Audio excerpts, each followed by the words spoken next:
My mantra is, how do I become the kind of man who has nothing to hide, nothing to fear, and nothing to prove? Welcome to the Four Fires Podcast, where we talk about winning in all four of the essential areas of life.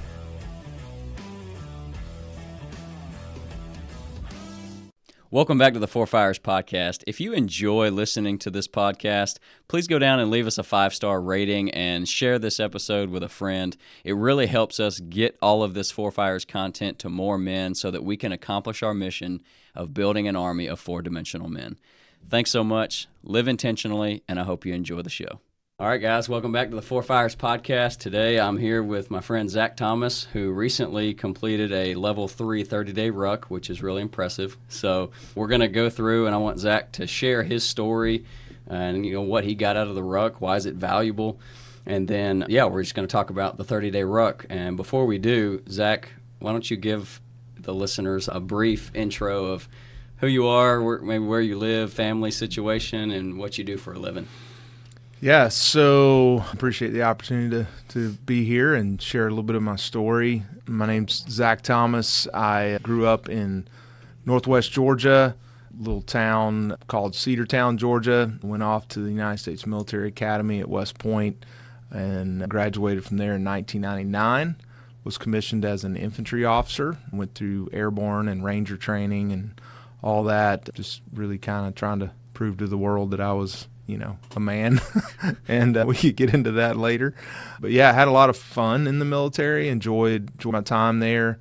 Long story, but got diagnosed with a sleep disorder, so I couldn't stay in combat arms. Oh, wow. But you couldn't sleep, or you were falling asleep? I was falling asleep too much. I had diagnosed with narcolepsy, and so I couldn't stay in the combat arms branch. Got a waiver from the Surgeon General of the Army to come back in as a chaplain. So my plan was to be a chaplain at Ranger Regiment. And then God had a different plan. Proverbs 69 says, in his heart man plans his ways, but the Lord determines his steps. And so I started a coffee company called Ranger Coffee Company. That's a whole nother story, but it helped pay for seminary. I was working at a church as a college and singles pastor. The plan was to go back in the Army as a chaplain. The economy crashed and people stopped buying expensive coffee, and I was looking for other ways to make money. I'd been to an event at the Chick-fil-A support center and jokingly said to my boss, who I was working at a nonprofit at the time, hey, if this doesn't work out, I'm going to work at Chick-fil-A. Little did I know that was like a foreshadowing or premonition. I ended up applying to be a Chick-fil-A operator, got selected. The whole first year I was an operator, I was still a chaplain candidate, could still go back in the Army as a chaplain, then decided to fully resign my commission and stick with that. And so, that's what I've been doing since 2008. Been a Chick-fil-A franchisee. I've relocated from a pretty high volume store in Marietta called Macklin Crossing and relocated to my hometown area of Polk County. Live on a farm there in Cedartown, 110-acre farm, 7 kids.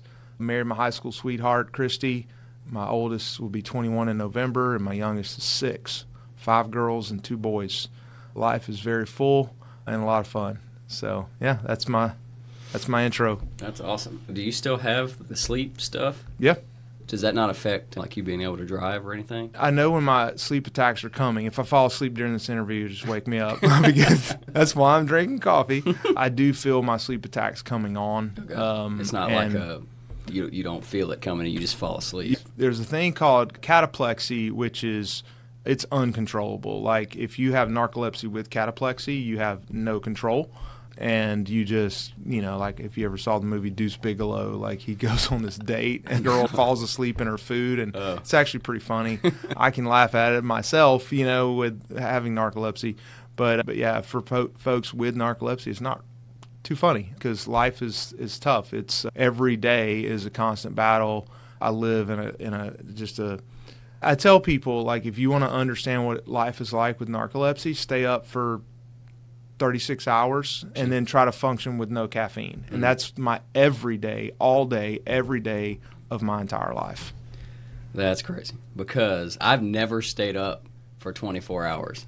Yeah. I've always slept, even if it was 2 hours one night. So I don't do good with no sleep. So I definitely don't do good with no sleep. amplifies my problem. Yeah. Is Ranger coffee no more, or is it still So a thing? it's pretty much not a thing anymore. I'm pretty much the only person that has access to it. I have a formula that I developed for a hyper-caffeinated coffee. I was literally in an aircraft hangar one day getting ready to jump out of an airplane. You know, like in the military, we plan our missions all day, but then we go in at night because we have a tactical advantage with night vision and all that stuff. And so I literally had this idea. I was like, what if I could get more caffeine in one cup of coffee? Then I wouldn't have to pee as much. That was the inception of Ranger Coffee Company. Okay. It created a hyper-caffeinated blend of coffee, and of course it goes hand in hand with the fact that I have narcolepsy, and caffeine is my drug of choice. I've been prescribed some pretty crazy drugs that I don't want to use. To help with staying away. Yeah, and so I want to use the most natural drug that I can. I have discovered guaraná, which is a Brazilian fruit that has a natural stimulant, and it seems to function pretty well as well. We have some pretty close ties with Brazil now, and I go down there a couple times a year. And yeah, but I, just as much as possible, just try to stay in that natural zone. So you're still drinking Ranger coffee. Oh, yeah. I can't go buy it. No, so you can't. You've got I could sell it to you, Yeah. but Okay. it's just between me and you. Yeah. Well, maybe somebody listening to this podcast can reach out and get some Ranger coffee. Yeah, I still own rangercoffee.com. I had a friend of mine ran it when I came on board with Chick-fil-A. They made me sign an agreement that I would either shut down the company or sell the company because it was competitive interest. Like, that's one of the things with the Chick-fil-A franchise opportunity. You can't have any Other businesses? You can't have any businesses? You can't have any other businesses really that compete with or that Because Chick-fil-A sells coffee. Chick-fil-A sells coffee, Got and it. so they're like, yep, you can't do that. You definitely can't be in the restaurant business.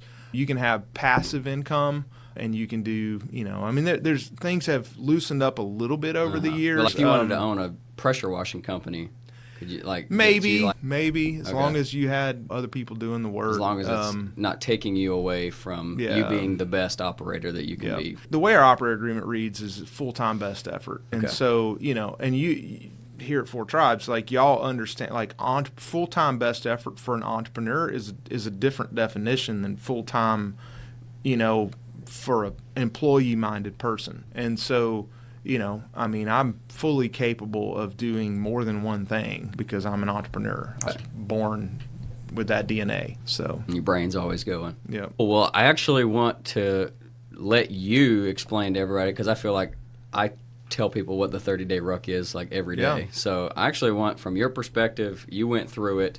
I want you to share, if you were going to talk to somebody and they'd never heard of the ruck and you wanted to tell them about it, walk us through, what does the commitment look like? The abstentions and the weekly, like what does the whole commitment look like? And so what is the 30-day ruck, Zach?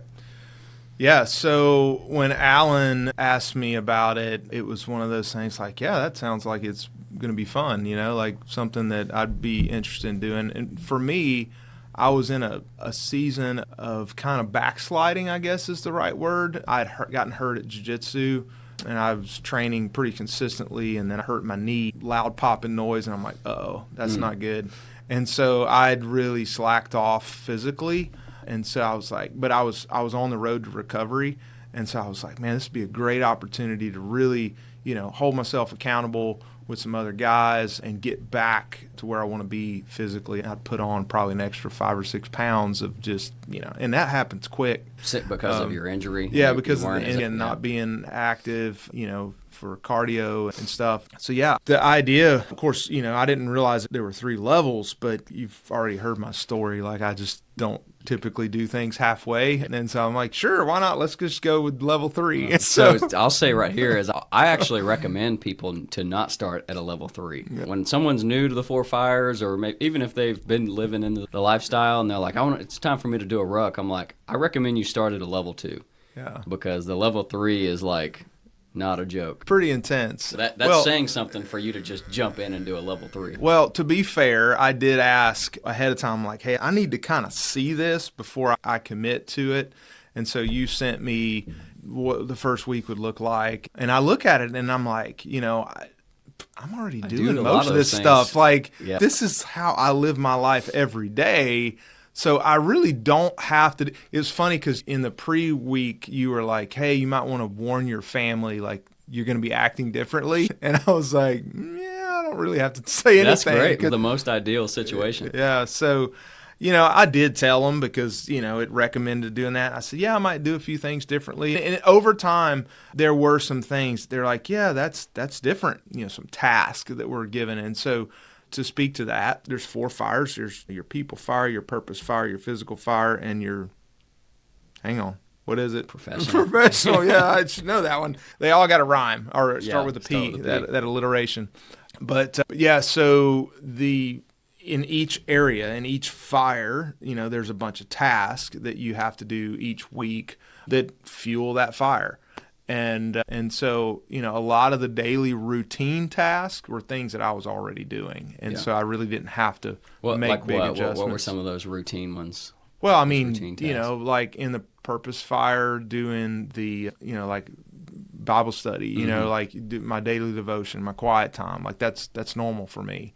Working out, like I was for the most part working out 2 to 3 days a week, but so going to 4 days a week Yep. So going to 4 days a week and then doing the ruck plus the cardio. So I'm like 6 days a week. That was a little bit of a stretch for me, just because I'm a pretty busy guy. But yeah, overall, a lot of the things were pretty routine in terms of, either listening to a book. Well, I'm always reading something, whether it's on Audible or listening to a podcast, something like that. So that was pretty normal. But it was great because it just, you've got a group of guys that you're doing this with, and it's a good reset. Like if you are feeling like you're like, man, I just really need something to kind of kick me into gear, I think doing a ruck is a great opportunity to hold yourself accountable, have others do it alongside you. I really enjoyed involving my son in a lot of it. And then I think you use the term fire stacking. Like, I'm like, wait, this counts for here and here, And so I was able to do that with a lot of different things. Yeah. Tell me about the abstentions. Yeah, those were no problem at all for me. Yeah. I don't do it hardly at all. Like if you were to look at my phone right now and like what's his average video time or average, social media time, it's like 5 minutes a week. Wow, that is very low. Unless I'm intently researching something, and it's like, of course, it's going to be up this week because I listened to 4 Fires podcast on the I don't really count podcasts. I was like, I wanted to see the video version of it, so I went into YouTube and pulled it up, and of course I was driving, so I couldn't like literally watch it, but like, so I was listening. Don't to that. watch YouTube and drive. So list off the 5 abstentions. You're testing me? Yeah. Huh? What are they? All right. Them? Yeah. So social media, video. Were those one and the same? Or? No, so those are different. Those are 2. So the social media is like specifically like Instagram or TikTok or whatever, and then YouTube is like video is like no wasting time, just like scrolling YouTube or watching Netflix or playing video games. So it's like none of that wasted time on a screen. And social media and video cover both of those. Okay. So they're 2 separate, but that's right. They're keeping you from wasting time on screens. Yeah, like for me, they're just kind of like the same. And I don't have a problem with either one of those. In fact, I don't even own a game console. My son doesn't. Like we don't play. I tell my son all the time, we don't play games. Now, unfortunately, that's like that. Y'all wrestle. Y'all do jujitsu. We do that. We don't really get into the whole gaming stuff. I think it's a waste of time. And then, of course, I'm thinking about fasting. I actually added an abstention to mine, no sugar. Okay. But no alcohol. So that's the third one. That wasn't hard for me either. I did enjoy a glass of bourbon in our last call. Celebratory drink. Celebratory. Yeah. Thank you for tuning in to the 4 Fires podcast. I want to take just a second to let you know about one of the resources that the 4 Fires tribe offers to help you take control of your life, take ownership, and build some authentic community to become more 4-dimensional. It's called the 30-Day Ruck.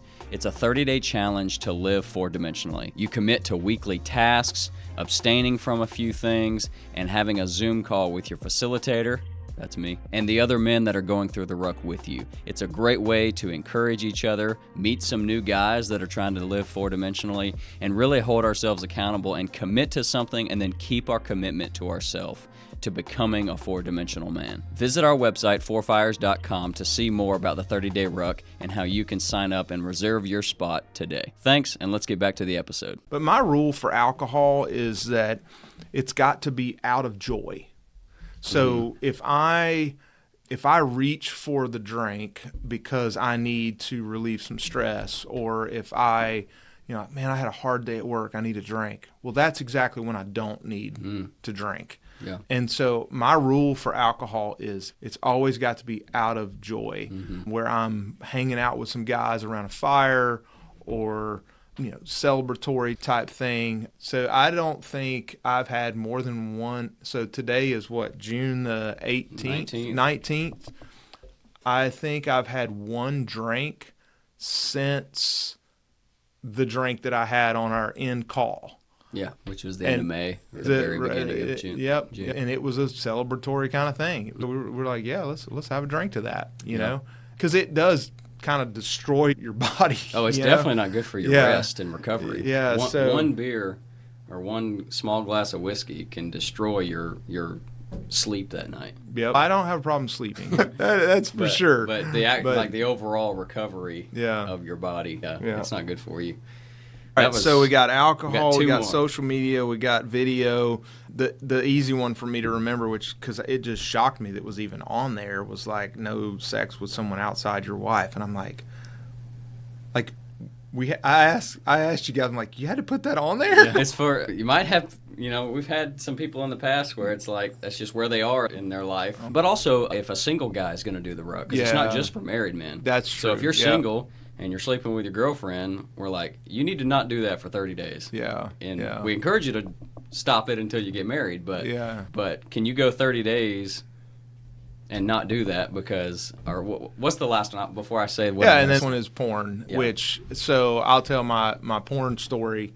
And this is just, like you hear stories of people that smoked all their life and then all of a sudden they just stopped cold turkey. Well, for me, when my daughter was born, my oldest daughter, who will be 21 in November, she was less than a year old. And one day I was holding her and I was just like looking in her eyes and I just thought, you know what? Like these girls that I'm looking at on the internet, they're somebody's daughter. And it was like God just broke me of any desire to look at porn again.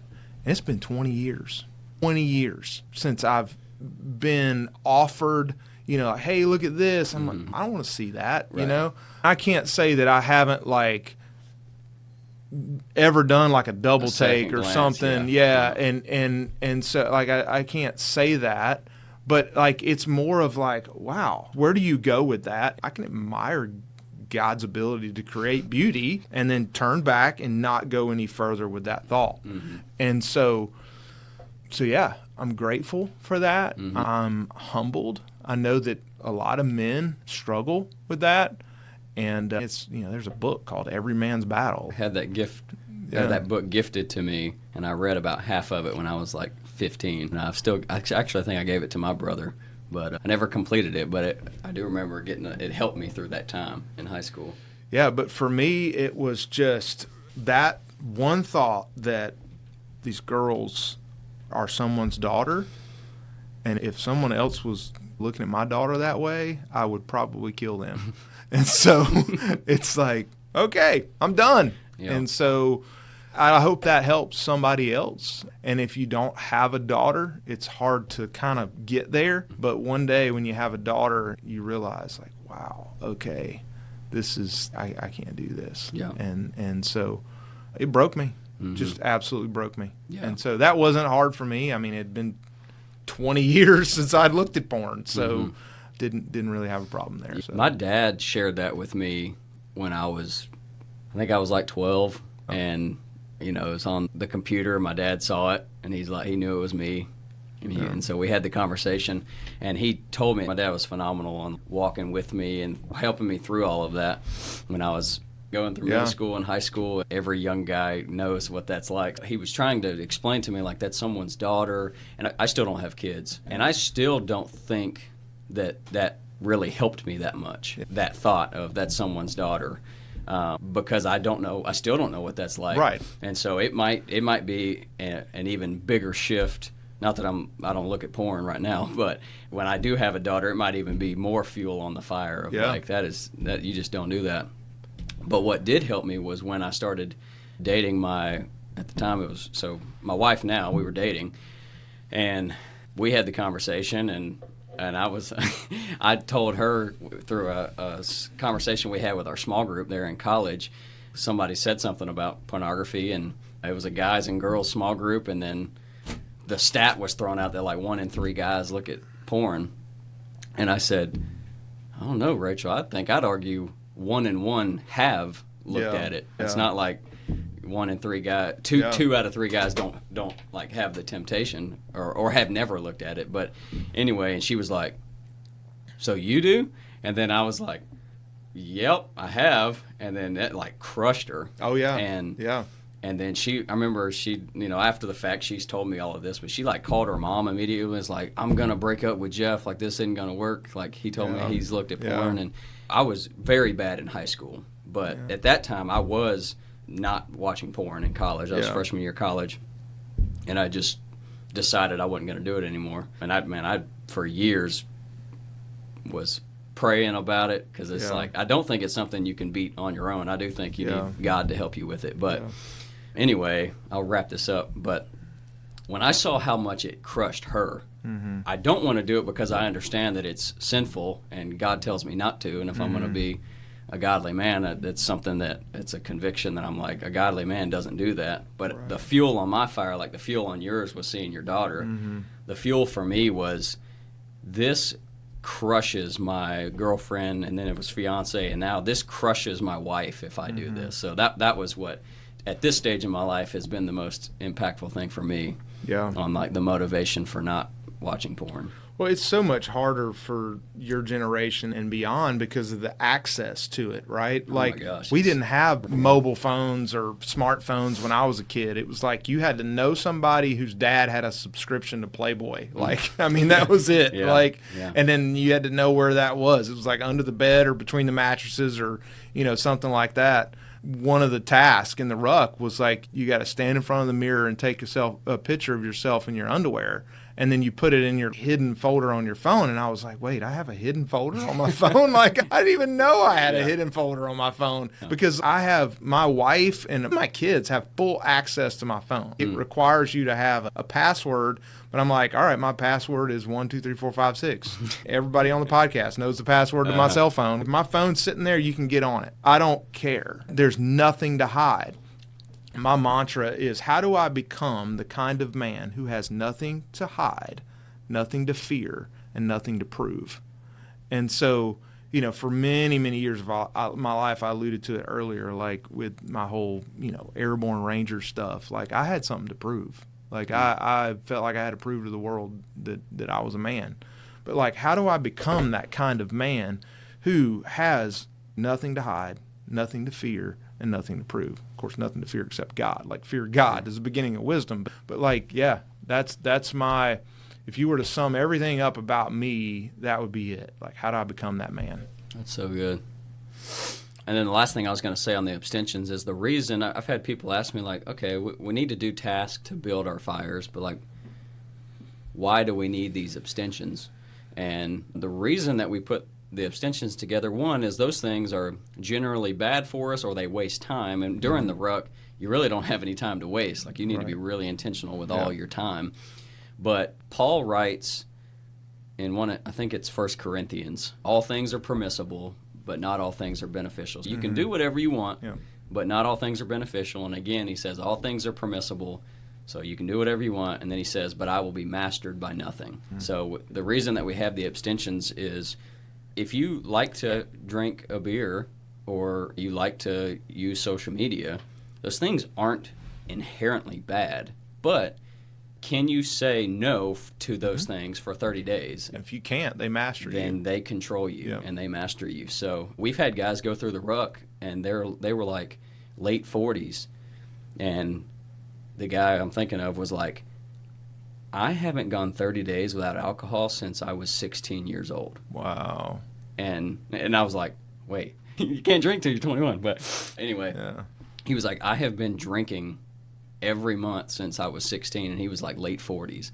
And he was like, and I didn't consider myself to be an alcoholic. Yeah. At least once a month would have a glass of whiskey, after dinner one night or something. And he was like, it was just eye-opening for me that I hadn't gone more than 30 days. I hadn't gone anywhere close to 30 days in decades without alcohol. So anyway, that's just the whole point of it is don't allow things to master you. Yeah. It's one of the fruit of the Spirit, self-control. Yep. So, okay, cool. And then there's a weekly call for the ruck. So, yeah, I think that's most of it. And then you said that it's a like a reset. To live four-dimensionally. So anything else you'd add to just the overall what is the ruck? I think we covered most everything. I just would encourage folks to, if you need a reset, if you need a kick in the pants, to kind of get you into the categories of living life four-dimensionally. I love the metaphor of like every morning you wake up, you only have a certain amount of energy. Logs. Resources, Yeah, and you only have so many logs, and you got to distribute those logs on each fire, right? Otherwise, if you're surrounded by 4 fires, and if one of those fires goes out, part of your body's going to get cold. You got to keep them all going, and you've got to distribute the energy evenly. Sometimes it requires more stoking on one particular fire. But I think that's awareness and ability to think through like, all right, well, this particular fire is going out and paying attention to those things. One of your quotes that I took the time to write down was you said the best way to fight for and protect your kids and your family is to lead by example from day one. And you said you have to be preventative and not diagnostic.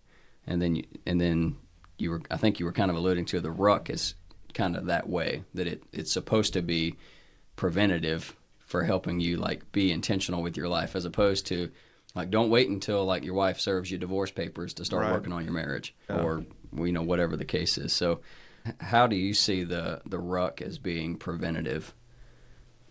Well, I think it's preventative, it's proactive, it's being intentional about the areas of your life that need focus, that need attention, that need energy and effort. And I think if you wait until, continuing with that metaphor, if you wait till the fire goes out, it's really hard to get going again. And so, my son and I, we do a lot of outdoor stuff and we do the Lone Scout program. There's scouting, Boy Scouts, used to be Boy Scouts, now it's Scouting America because they include all genders or whatever. So we do Lone Scouts, which is it's the same program, but we do it on our own. So, my son's, he's 13 years old, but since he's 8 or 9 years old, I could be like, hey, go build a fire. And he can do it without a match. But it's starting from scratch, it's hard. And you've got to prep, you've got to prepare, you've got to get all your ducks in a row to be able to do that and do it successfully. But if you let it go out, man, it's really hard to get going again. And so, I think from a preventative standpoint, from a proactive standpoint, it's like, okay, like I'm gonna go into this and I'm going to be intentional about these 4 areas of my life, and I'm gonna make sure that I'm putting fuel on all 4 areas so that they don't go out. And even if you are in a place where you think one of your fires is just completely out, the ruck is still a great choice because you're going to get in a room with a bunch of guys, and then maybe you're not trying to do it all by yourself. It's your life. You got to be the hero and go do the stuff, but to have a group of guys that are encouraging and holding you accountable is also good. So if you do feel like you're like, man, this part of my life is just gone, it's just totally out, that doesn't mean you can't or you shouldn't step in and do a ruck. But for sure, even if there is, just to keep the metaphor of the fire going, even if there's just a little bit of residual heat, That's a lot more helpful to get it going again. You can almost just cover it and then just start blowing on it and it might ignite. So whatever stage all 4 of your fires are in, the Ruck can help you build it back, and then for sure help you be preventative instead of letting them go out. And I think some people have raging physical fires. They may need to take some logs off of that physical fire because they're in the gym every day and they're neglecting their family. It's like, hey, the Ruck helps you realize, like, wow, my physical fire is raging and my people fire is out. And so I literally need to take some, in order to get my people fire going, I may have to take some logs off of my physical fire and put them on my people fire. That'll help you get it going quicker. Metaphorically speaking, you're literally taking some time away from the gym to focus on your people fire and your family or whatever. And so that's another way to get your fire going quicker, is like realizing in this group of people, you may for the first time realize, like, wait, I'm putting way too much energy and effort into one particular area. Professional, I mean, that's common for men. They might have a bonfire for their professional fire and then all their other fires are just out, right?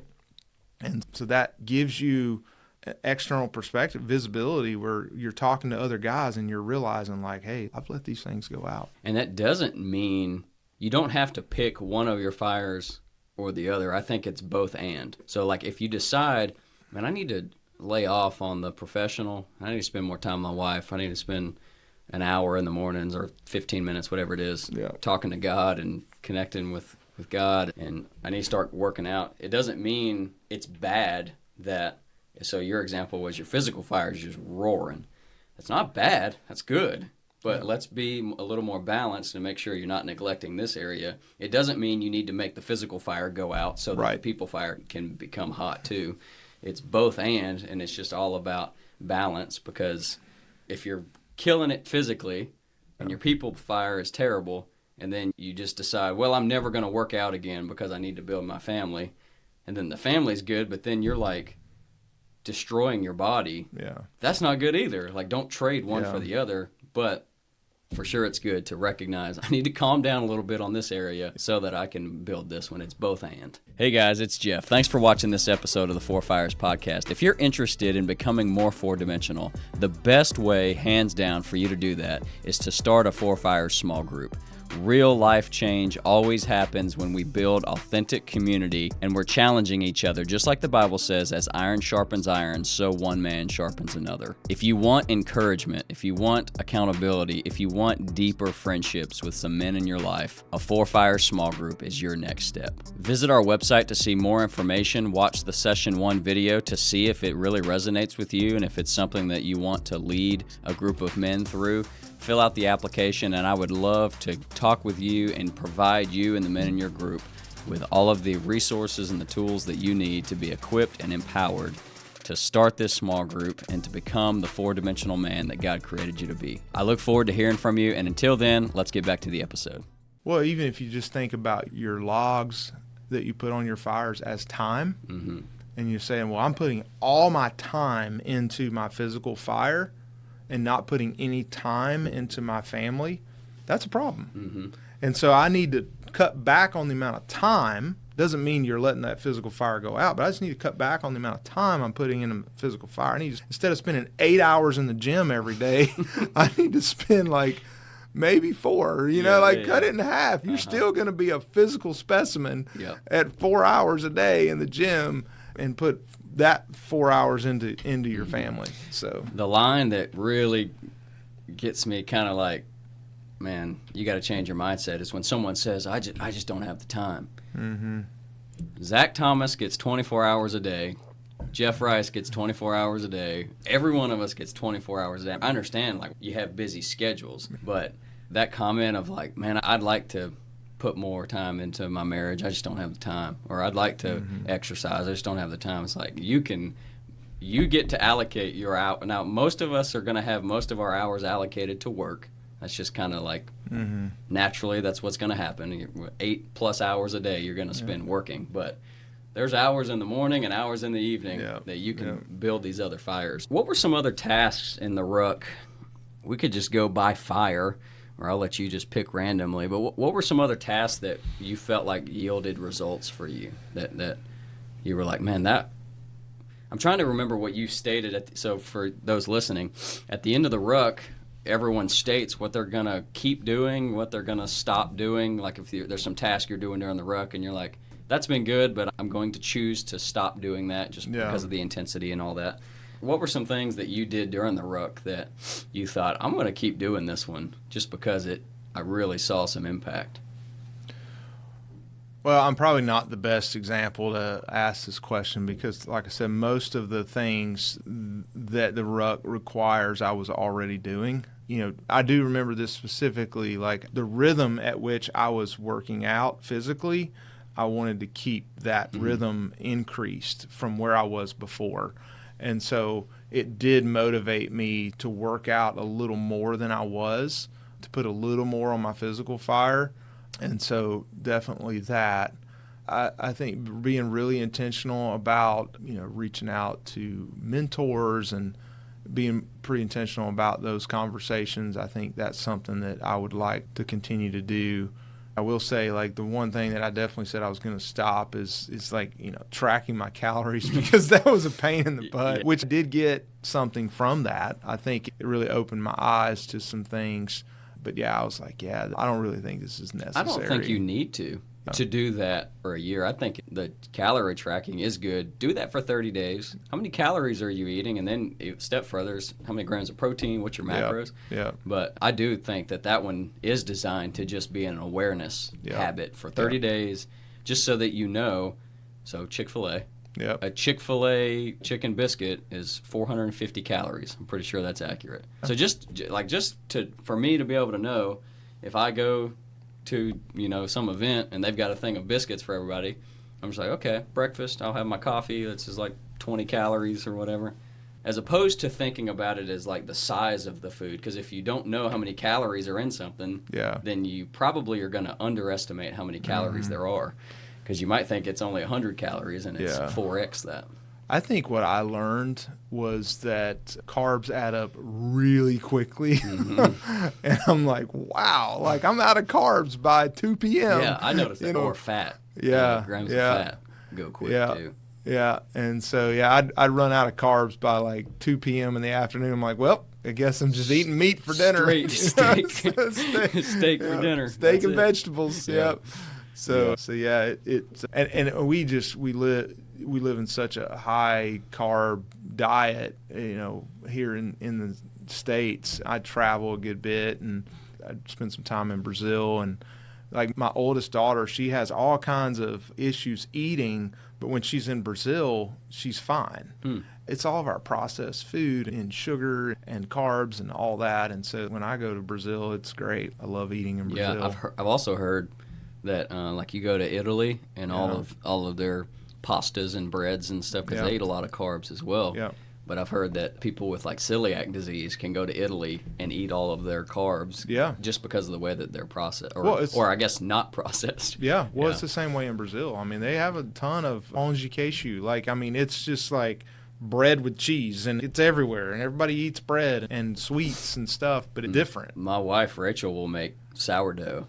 And man, it is so good. It's dense. Yeah. And it fills me up. Like you just make like normal toast or whatever. Yeah. I feel like I could eat a half a loaf of bread with, just eating the toast. But I'll have one like slice of sourdough pretty thick, and I'm like, man, that filled me up. And so, there definitely is something to say about, it's not just bread.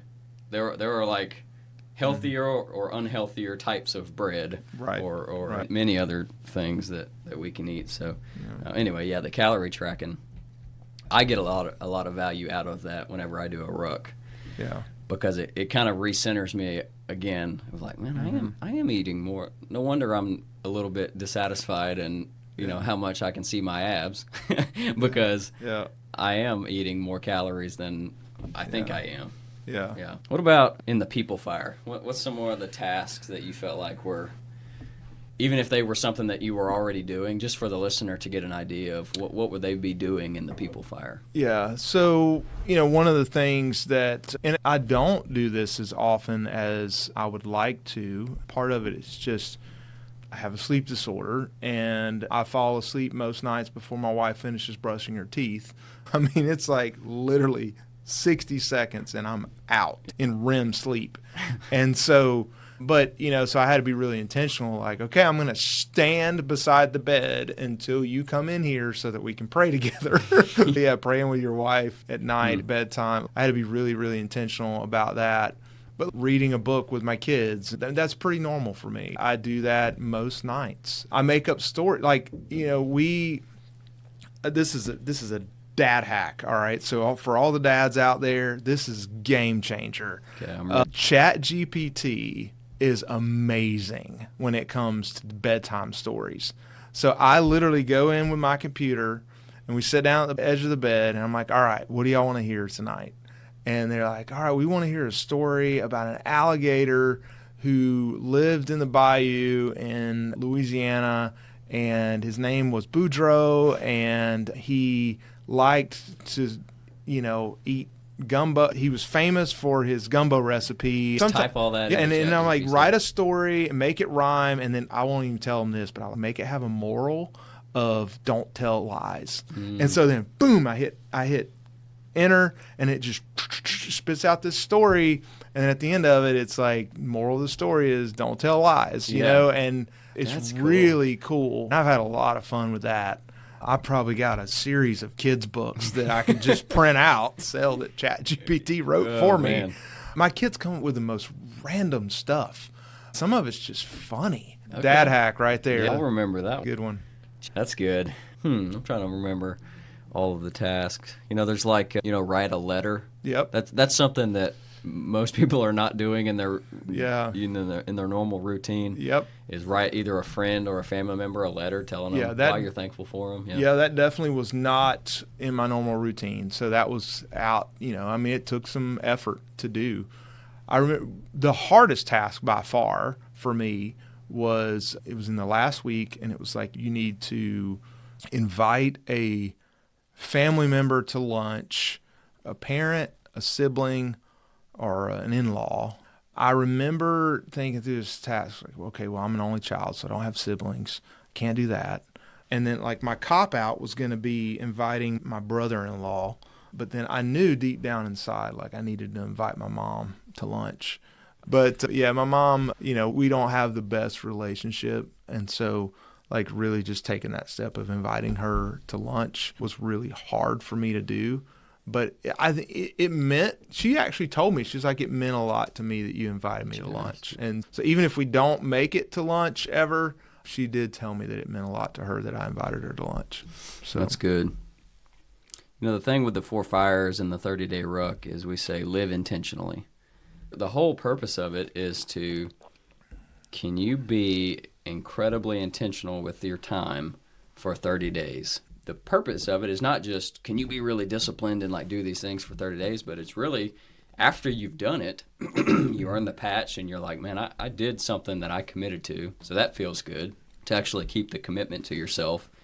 But then your task at the end of it is, what'd you like? What actually made your life better? And if you say that it made your life better to pray with your wife at bedtime, are you going to actively choose to stop doing that now that the ruck is over? Or do you think that maybe you should continue doing that if it makes your marriage better? Right. So that's the whole purpose of it is to, like you said, it's a reset. And the purpose is to be aware and build some habits that are really required to be a 4-dimensional man. Yeah. So what's your advice to a man out there that knows that he's capable of more but just feels stuck? What would be your advice to him? Well, if he feels stuck, certainly joining the 30-day ruck would be a great opportunity to get unstuck. So that would be really my challenge to folks out there, that if you are in a place where you either feel backslidden, like, man, I just really would like to get back to where I used to be, in the case of like a reset, or stuck, this is a great opportunity to come alongside some fellow men, encourage one another, and have a laundry list of tasks to do that will help you do that. So, yeah, I mean, that's my advice. Jump in on a ruck. Yeah. So that's great. Well, Zach, I appreciate your time. And guys, if you're interested in a 30-day ruck, visit the Four Fires website. You can click the link in the description or just go to any of your search engines and type in Four Fires Tribe, and our website will come up, and click the 30-day ruck tab. We do one about every other month, so we have one coming up in July and then again in September. You can go right there on the website and read more about the ruck. If you still need some more information, then you can pay and sign up right there on the website. I'll for sure get in contact with you, make sure that you're equipped for that. So go check out the website to learn more about the 30-day ruck. Zach, thanks for your time. my pleasure. And guys, go live intentionally, and we'll catch you on the next episode of the Four Fires Podcast.